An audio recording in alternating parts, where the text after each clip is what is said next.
जय मसीह। म सुरज लाम्बा तपाईहरुको माझमा एकपटक फेरि परमेश्वरको महिमा भएको होस् र परमेश्वरको प्रशंसा भएको होस् तपाईहरु मेरो जीवनबाट। प्रिय मित्रहरू, तपाईहरुको माझमा आउँदै गर्दा मलाई अति नै खुसी लागेको छ, कारण परमेश्वरले आज फेरि हाम्रो जीवनमा एक दिन अझै थपिदिनु भएको छ। हामी जस्तो छौं, जे छौं, परमेश्वरले हामीलाई अति नै र औधी माया गर्नुहुन्छ, किनभने उहाँ सर्वशक्तिमान परमेश्वर हुनुहुन्छ। हामीले उहाँलाई प्रेम गरौं या नगरौं, हामीले उहाँलाई वास्ता गरौं या नगरौं, परमेश्वरले हामीलाई वास्ता गर्नुहुन्छ। प्रियहरू, समय कस्तो आउँदैछ है? के तपाईले याद गर्नुभएको छ? के तपाईले ध्यान दिनु भएको छ? यदि ध्यान दिनु भएको छैन भने एकपल्ट याद गर्नुहोस्। समय भागेकै गर्दैछ। हिजोका दिनहरू कस्ता थिए र आजका दिनहरू कस्ता छन्। मानिसहरू एक दुसरेको फिक्री र वास्ता गर्ने गर्थे त्यो समयमा, तर आज त मानिसहरू एक दुसरेसँग बातचित गर्न पनि रुचाउँदैनन्। हिजो मानिसहरू एक दुसरेको नजिक आएर बस्न रुचाउँथे भने आज मानिसहरू मानिसलाई देखेर भाग्न लागेका छन्। बिस्तारै बिस्तारै यो समयहरू नराम्रो बाटोतिर भएर जाँदैछ। बिस्तारै बिस्तारै प्रेम सेलाएर गइसकेको छ। बिस्तारै बिस्तारै मानिसहरूको प्रेममा एउटा द्वन्द्व आएर बसेको छ, जसले मानिसलाई देख्न सक्दैन, जसले एक दुसरेको फिलिङ्सलाई बुझ्न सक्दैन, जसले एक दुसरेलाई कहिले पनि राम्रो प्रकारले बुझ्न सक्दैन। कारण संसारमा शैतानले यति धेरै आफ्नो रणनीति अपनाइसकेको छ कि उनीहरूले अर्को महिमाका कुरा देख्न सक्दैनन्। प्रियहरू, आज हामीले यो कुरा अति नै याद गर्नु पर्ने हुन्छ। एक दिन येशू ख्रीष्टले आफ्ना चेलाहरूलाई सिकाउँदै हुनुहुन्थ्यो, भन्दै हुनुहुन्थ्यो, अन्तको दिनहरूतिर प्रेम सेलाएर जानेछ। अन्तको दिनहरूतिर प्रेम सेलाएर जानेछ। मत्ती 24 अध्यायको 10 देखि पढ्यौं भने हामीले त्यहाँ थाहा पाउनेछौँ। तब धेरैजना भड्किएर जानेछन् र ठेस खानेछन् र एउटाले अर्कालाई विश्वासघात गरेर सुम्पिदिनेछ र घृणा गर्नेछ। धेरै झुटा अगमवक्ताहरू खडा हुनेछन् र धेरैलाई बहकाउनेछन्। दुष्टता बढेको हुनाले धेरैको प्रेम सेलाएर जानेछ। हालेलुया। तर आखिर दिनसम्म स्थिर रहने चाहिँ बचाइनेछ। अनि राज्यको यो सुसमाचार सारा संसारमा सबै जातिहरूका लागि गवाहीको निम्ति प्रचार गरिनेछ। त्यसपछि अन्त आउनेछ। हालेलुया। के तपाईले यो कुरा याद गर्नुहुँदैछ? मानिसहरूको प्रेम सेलाइसकेको छ। मानिसहरूलाई आफ्नो स्वार्थ मात्रै चाहिएको छ। इभन भनौं भने श्रीमान श्रीमतीकै बीचमा कुरा गरौँ न, कतिजनाले मेरो श्रीमान राम्रो भएन, कतिले मेरी श्रीमती राम्री भएन। कपडा जत्तिकै बदल्न खोजिराख्छन् मान्छेहरू। प्रियहरू, हिजोआज धेरैको मनमा यस्ता कुराहरू छन्। परमेश्वरको प्रेमलाई खेलाचीमा लिनेहरू छन्। परमेश्वरले उनीहरूमाथि गरेको कृपा दृष्टिलाई भुलेर आज पनि उनीहरूले म को भन्ने बिर्सिसके र आज पनि उनीहरूले परमेश्वरको प्रेम बिर्सिसके। परमेश्वरले यसरी एक दिन भन्नुभएको छ, तैँले आफ्नो पत्नीलाई आफूले समान प्रेम गर। यदि आफूले समान आफ्नो पत्नीलाई प्रेम गर्नु हो या आफ्नो श्रीमानलाई प्रेम गर्नु हो भने आज संसारमा किन यस्तो भइराखेको छ? हरेक दिन परिवारमा झगडा र द्वन्द्व उठेर गइराखेको छ। श्रीमान मरी विदेशमा कमाउँछ, श्रीमती नेपालमा या भनौं आफ्नो घरमा ऐश गरेको हुन्छ। श्रीमती मरी विदेशमा कमाउँछ, श्रीमान यता ऐश गरिराखेको हुन्छ। एक दूसरे प्रति इमानदारी त भन्ने कहीँ पनि हामी देख्दैनौं। इभन हिजो आज अरू के कुरा गरौं, हाम्रो क्रिस्चियनहरूको परिवार नै यस्तो प्रकारले भत्किराखेको छ। शैतानले हरेक दिन क्रिस्चियनको परिवारलाई टार्गेट गर्दैछ कि क्रिस्चियनको परिवार भत्किनुपर्छ, क्रिस्चियनको परिवार चाहिँ नष्ट हुनुपर्छ, किनभने यो परिवारलाई चाहिँ परमेश्वरले निर्माण गर्नुभएको हो। एक दिन यो परिवारबाट परमेश्वरको राज्य विस्तार हुनेछ भन्ने परमेश्वरले बनाउनु भएको योजनालाई तीहरूले भत्काइसकेका छन्। यसै कारण शैतान आफ्नो काममा सक्रिय भएको छ। तर क्रिस्चियनहरू भने चाहिँ सुतिराखेका छन्, प्रार्थना गर्दैनन्। शारीरिक अभिलाषाले उनीहरूलाई बारम्बार उनीहरूलाई अल्झाइराखेको छ। मलाई त जवान केटाले प्रपोज गरेको छ नि, तँ जस्तो मान्छे मलाई चाहिँदैन, त मेरो जिन्दगीबाट हटिजा भन्ने क्रिस्चियनहरू पनि छन् नि। आज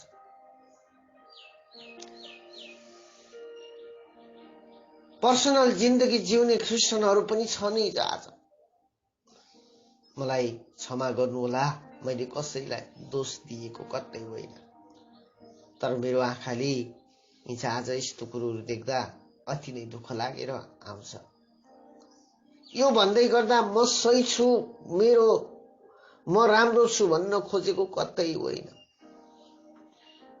मैले पनि एक समयमा धेरै गल्ती गरेको, जब मेरो आँखा खुलिएको थिएन, जब म आत्मिक रूपमा अन्धो थिएँ, मैले धेरै गल्ती गरेको।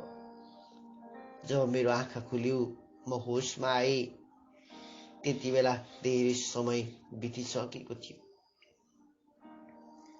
प्रियहरू, हाम्रो जीवनमा समय हुँदै परमेश्वरले हाम्रो जीवनमा राख्नु भएको त्यो समय हुँदै हामीले परमेश्वरको प्रेमलाई याद गर्नुपर्छ। हामीले हाम्रा आफन्तहरूका प्रेमलाई याद गर्नुपर्छ। हाम्रो आफन्तहरूसँग हामीले समय बिताउनु पर्छ। हामीले एक दुसरेमा रहेर एक दुसरेको सुख दुःखमा हात बटाउनु पर्छ। तब गएर परमेश्वरको राज्यको प्रचार हाम्रो जीवनमा हुन लाग्नेछ। दुष्टता बढेको हुनाले धेरैको प्रेम सेलाएर जानेछ। मैले सुन्दै थिएँ,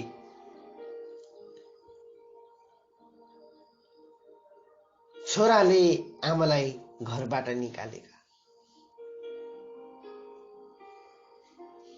त्यति मात्र कहाँ हो र? जब पार्कतिर आमा भड्किन लाग्यो, कसैले देखेर उसको छोरालाई बोलाइदिएपछि ए बुढिया त पार्कमा किन बसेकी भनेर लात्तीले आमालाई गोदी राखेको यस्तो कुरो पनि हामीले हिजो आज देखेका छौँ। आज धेरै मानिसहरू यस्तै प्रकारले परमेश्वरको राज्यदेखि वञ्चित हुन लागेका छन्। मैले हिजो डेनिस मण्डलीलाई भन्दै थिएँ, मैले हिजो डेनमार्कको मण्डलीहरूलाई भन्दै थिएँ कि तपाईको वस्त्र सफा पारेर तपाईँ बस्नु भएको छ। हिजो आज युरोपियन देशहरूमा मानिसहरू नग्नतामा जिउनु केही जस्तो पनि लागेको छैन। समलैङ्गिक रिलेसनसिपमा बस्न उनीहरूलाई केही जस्तो लागेको छैन। गे म्यारेज गर्न उनीहरूलाई केही जस्तो लागेको छैन। लिभिङ रिलेसनसिपमा बस्न केही जस्तो पनि लागेको छैन। इभन हाम्रो नेपालीहरू पनि नेपालबाट पैसा कमाउनको लागि जान्छन्। 18-20 लाख रुपियाँ खर्च गरेर उनीहरू युरोप पुग्छन्। त्यहाँ गएपछि उनीहरूकै ढाँचामा उनीहरू चल्छन्। केटा अर्कै घरबाट आएको, केटी अर्कै घरबाट आएको, त्यहाँ गएपछि सम्बन्धमा लिभिङ टुगेदरमा बस्न थाल्छन्। के परमेश्वरले यस्तै कुरा रुचाउनु भएको छ र? होइन, कतै होइन। परमेश्वरले यो कुरा कतै रुचाउनु भएको छैन। परमेश्वरलाई यो कुरा मन पर्दैन। यसै कारण परमेश्वरले भन्नुहुन्छ, म पवित्र छु, तिमी पवित्र हौ है। यदि तिमी मसँग भेट्न चाहन्छौ भने, यदि मसँग रहन चाहन्छौ भने तिमी पवित्र हुनुपर्छ। प्रस्थान 33 अध्यायमा मूसालाई परमेश्वरले भन्नुभयो, जा गएर एउटा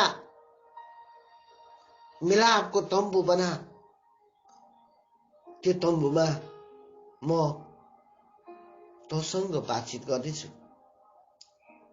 इस्राएलीहरूलाई भन पवित्र हुनको लागि, इस्राएलीहरूलाई भनिदे उनीहरू पवित्र बसोस्। उनीहरूले आफ्नो सारा मन, आफ्नो सारा तन मन धनले प्रभुको सेवकाई गरोस्, या आफ्नो प्रेम प्रभुबाट नहटाओस्। धेरैजनाले आफ्नो प्रेम आज हटाएका छन्। प्रियहरू, याद गरौँ है, हामीले याद गरौँ हामी कहाँ छौँ, हामी के गरिराखेका छौँ, हामी कस्तो प्रकारले जिराखेका छौँ। यो आज हामीले जान्नु पनि अति नै महत्त्वपूर्ण छ।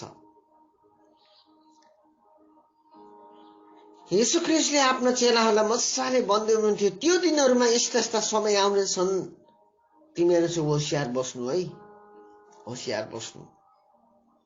आज घर परिवार 90% क्रिस्चियनहरूको घर परिवार शैतानले भत्काइराखेको छ। ठुलो कुरो चाहिँदैन मानिसहरूलाई मान्छेको घर भत्किनु।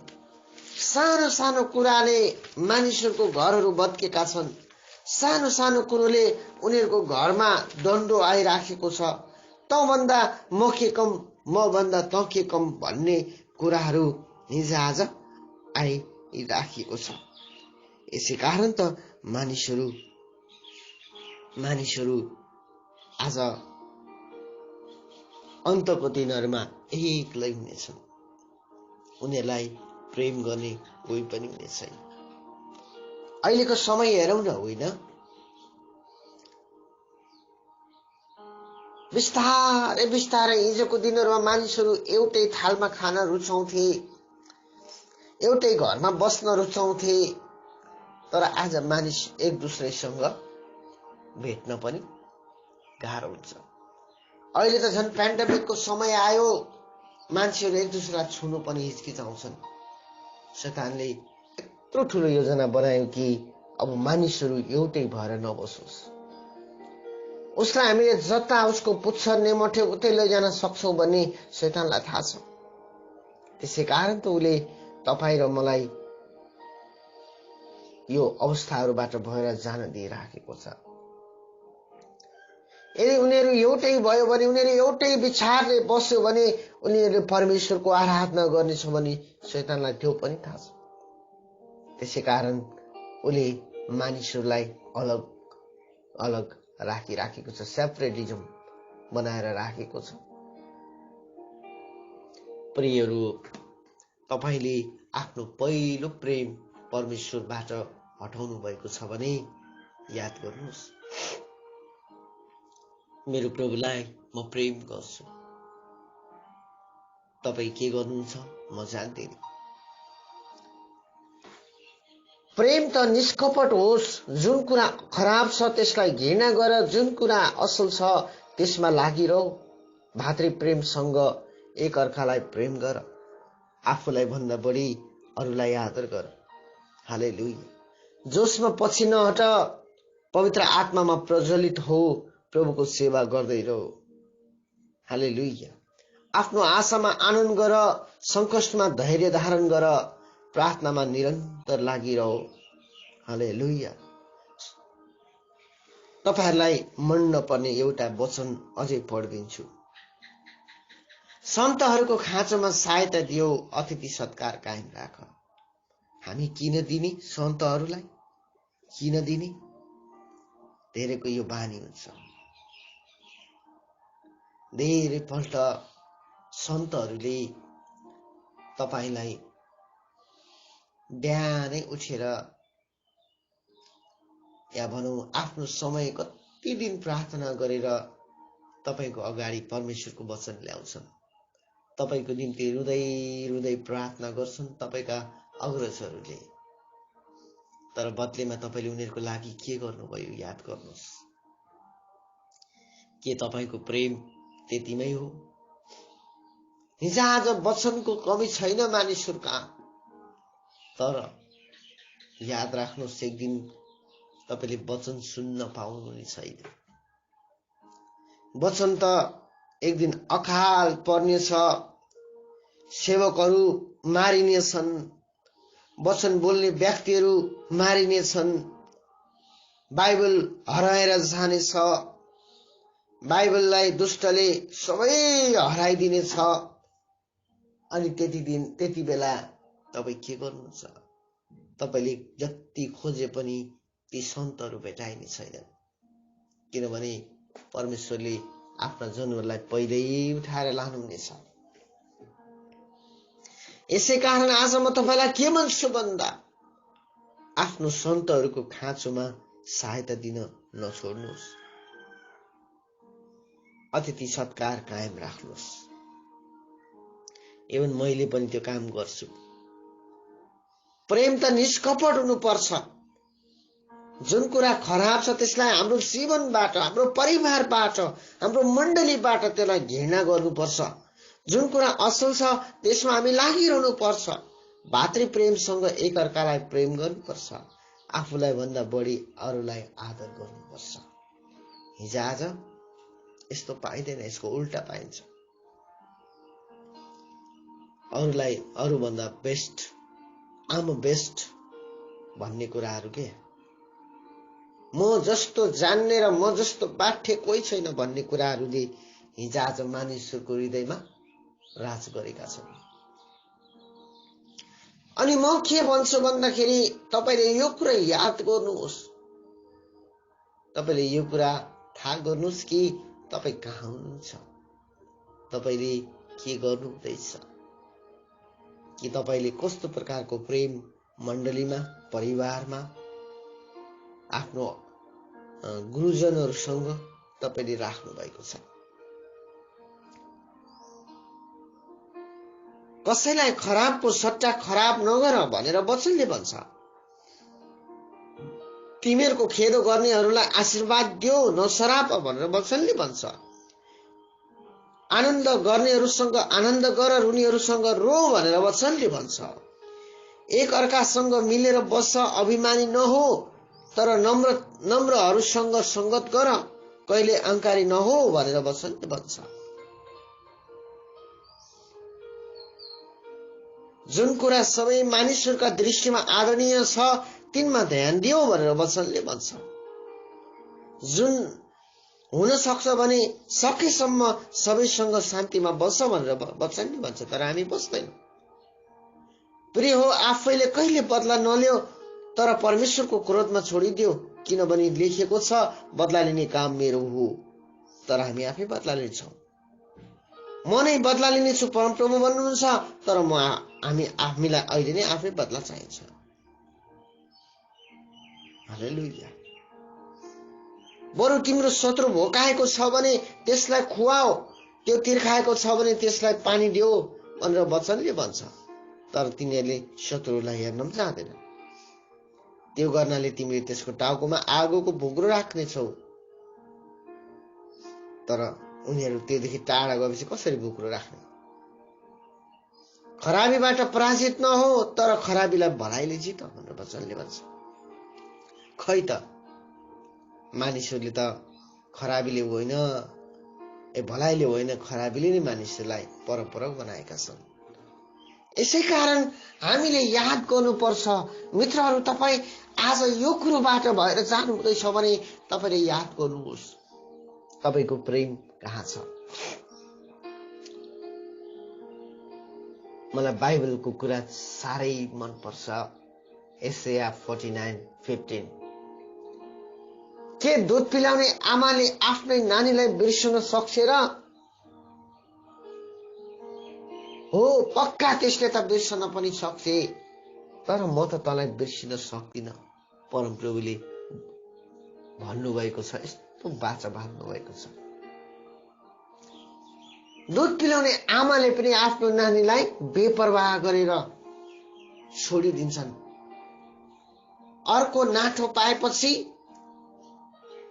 उसको लागि ती नानीहरू जतासुकै जाउँ मतलब छैन। उसको श्रीमान जसले उसको लागि यति धेरै मेहनत गर्छ, उसको लागि केही पनि होइन। उसको श्रीमती उसको लागि केही पनि होइन। उसले अर्की पाएपछि, अर्की दाँत बाहिर निस्केर उछुटेकी पायो भने आमामा स्वर्ग परिहरू पाएको जस्तै गर्छ। यो प्रेम होइन प्रियहरू, यो अभिलाषा हो। अनि त्यही कारण हामी कहाँ छौँ यो कुरा याद गरौँ। हामी के गरिराखेका छौँ यो कुरा याद गरौँ। हामीले कस्तो प्रकारको प्रेम अन्तको दिनहरूमा देखाइराखेका छौँ। कि हामी वचनमै छौँ या वचनदेखि बाहिर छौँ? कि हामी वचनमा हिँडिराखेका छौँ या वचनदेखि बाहिर हिँडिराखेका छौँ? याद गर्न अति नै आवश्यक छ। यदि तपाईँले वचनदेखि बाहिर हुनुहुन्छ भने तपाईँ एक दिन पक्का छोडिनु हुनेछ। तपाईँ रोनुहुनेछ, तपाईँ कराउनु हुनेछ, तपाईँको जीवनमा रुवाबासी हुनेछ, दाहरा किटाइ हुनेछ, किनभने तपाईँले पहिलो प्रेमलाई बिर्सिसक्नु भएको छ। तिमी जहाँ जान्छौ म त्यहीँ जानेछु, तिमीले जे गर्छौ म त्यही गर्नेछु, तिमीले जे भन्छौ म तिमीसँग त्यसरी जिउनेछु, मृत्युले नछोड्दा पनि म तिमीलाई त्याग्ने छैन, म तिमीलाई छोड्ने छैन भनेर मानिसहरूले भनेका थिए। तर प्रियहरू, यो कुरा हामी याद गरौँ।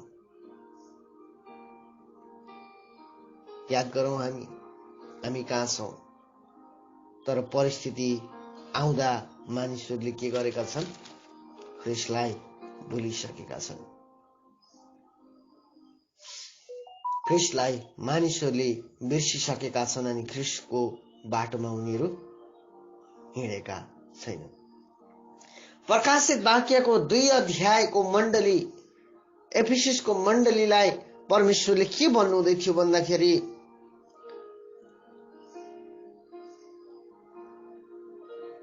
तर तिम्रा विरोधमा मसित यो कुरा छ कि तिमीले तिम्रो पहिलो प्रेम त्यागिदिएका छौ। यसकारण कहाँबाट तिमी खसेको छौ सो सम्झ र पश्चाताप गर, अनि तिमीले पहिले गरेका काम गर। नत्र त म तिमी उहाँ आएर तिमीले पश्चाताप गरेनौ भने तिम्रो सामदान त्यसको ठाउँबाट हटाउनेछु, या तिमी बोल्दै गरेको ठाउँबाट, तिमी जुन ठाउँमा राखिएका छौ त्यो ठाउँबाट तिमीलाई नष्ट पारिदिनेछु। तपाईले यो कुरा याद गर्नुहोस्। टर्कीमा भएका जति पनि मण्डलीहरू थिए नि, आज टर्कीमा कुनै पनि मण्डली छैनन्, मस्जिदहरू छन्। त्यति बेला यो मण्डली टर्कीभित्र थियो अनि उसको सामदान त्यहाँबाट हटाइयो। प्रियहरू, हामीले धेरै कुरा याद गर्नुपर्ने हुन्छ कि हामी कहाँ छौँ, कि हामीले कतै हाम्रो प्रेमलाई बिर्सेर, हाम्रो जिम्मेवारीलाई बिर्सेर हामी भागिता राखेका छैनौँ। यदि यस्तो गरेका छौँ भने परमेश्वरसँग डराउनुहोस्, पश्चाताप गर्नुहोस्, पश्चाताप गर्नुहोस् र पहिला गरेको कामको निम्ति प्रार्थना गर्नुहोस्। हे परमेश्वर, तपाईले मलाई सहायता गर्नुहोस्। आउनुहोस् हामी केही समय प्रार्थनातिर लागौँ र भनौँ, प्रभु मैले मेरो पहिलो प्रेम त्यागिदिएको छु, मैले मेरो पहिलो प्रेमलाई छोडिसकेको छु, आज म तपाईतिर फर्कन्छु। तपाईले यसरी भन्न सक्नुहुन्छ, रिखोथो रोमासाको नियाबा ओ मैक्सिदे मेसो रोमो खोन्दो रो पाक्तिमी खोन्दो रो मसको। येशूको नाउँमा म यसरी प्रार्थना गर्दछु, तपाईको छोराछोरीको जीवनमा तपाईले काम गर्नुहोस्। तपाईको छोराछोरीको जीवनमा त्यो पहिलो प्रेमलाई ल्याउनका लागि तपाईले सहायता गर्नुहोस्। रिखोर मसके देरियाबा। हालेलुया। म प्रार्थना गर्छु परमेश्वर, तपाईको छोराछोरीको जीवनमा तपाईले अद्भुत काम गर्नुहोस्। छुटकारा भएको होस् तपाईको छोराछोरीहरू। कोही परिवार हुनुहुन्छ, तपाईको परिवार छुटिन लागेको छ, तपाईको परिवार छुटिन लागेको छ। पश्चाताप गर्नुहोस् र फर्कनुहोस्। परमेश्वरमा क्षमा पाउनुहुनेछ। पश्चाताप गरेर फर्कने मान्छेलाई परमेश्वरले अँगाल्नुहुनेछ एक दिन। पाप गरेर बस्ने दाउदलाई परमेश्वरले एक दिन हृदयको व्यक्ति बन्नुभयो, किनभने उसले पश्चाताप गरेको थियो। प्रियहरू, पश्चाताप गर्न थाल्नुहोस् र भन्नुहोस्, प्रभु हामी तपाईतिर फर्कदैछौँ, फर्कदैछौँ, फर्कदैछौँ, फर्कदैछौँ। धन्यवाद तपाईले आज बिहान हामीसँग यसरी गर्नुभएको लागि। आजको वचनले तपाईको छोराछोरीलाई आशीर्वाद गर्नुहोस्। सबै कुराबाट तपाईलाई उचाल्छु। हृदयका रोग उनीहरूलाई निको पार्नुहोस्। कमरको दुखाइहरू मलाई थाहै महसुस गर्दैछु। कमरको दुखाइहरू निको भएर गइराखेको छ यस घडी। घोडा दुख्नेहरू निको भएर गइराखेको छ यस घडी। आँखाको समस्या ठिक भएर गइराखेको छ यस घडी। धेरै दिनदेखि तपाईको देब्रे साइडको चेस्ट दुखिराखेको छ, तपाई निको हुन लाग्नु भएको छ यस घडी। येशूको नाउँमा चंगाईको घोषणा गर्छौं। धेरै वर्षदेखि तपाईको पेट दुख्ने बिरामी छ, तपाई आज स्वतन्त्र हुन लाग्नु भएको छ येशूको नाउँमा। रिमो सोपाक्ति मे खोन्दो रोमके सपौ। हालेलुया। तपाईको शक्तिको घोषणा गर्छौं। धन्यवाद तपाईले आफ्नो छोरीहरूलाई, आफ्नो छोराहरूलाई निको पार्नु भएको लागि।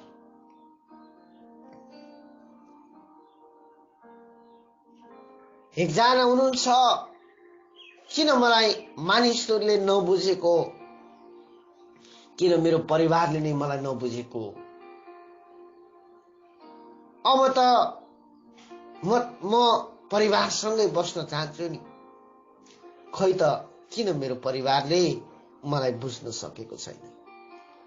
हे परमेश्वर, बाटो खोलिदिनुहोस् भनेर प्रार्थना गर्नुभएको छ। परमप्रभुले तपाईको जीवनमा आजदेखि उता बाटो खोल्नुहुनेछ। परमेश्वर धन्यवाद, आज बिहान तपाईले हाम्रो प्रार्थना सुन्नु भएको लागि। सबै कुराबाट तपाईँलाई उचाल्छौँ, आदर सम्मान तपाईँलाई दिन्छौँ येशूको नाम। आमेन। प्रिय मित्रहरू, आजको वचनबाट पक्कै पनि तपाईँहरू आशिषित हुनुभएको होला।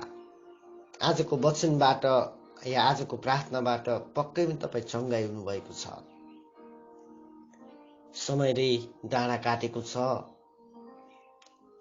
हामी निरन्तर तपाईँको लागि प्रार्थना गर्नेछौँ। परमेश्वरले तपाईँ र तपाईँको परिवारमा प्रेम, आनन्द, शान्ति र आशिषका कुराहरू राख्नु भएको होस्। परमेश्वरको महिमा तपाईँको जीवनमा र तपाईँको परिवारमा झल्केको होस्। प्रभुले तपाईँलाई प्रशस्तै आशिष दिउन्। जय मसीह।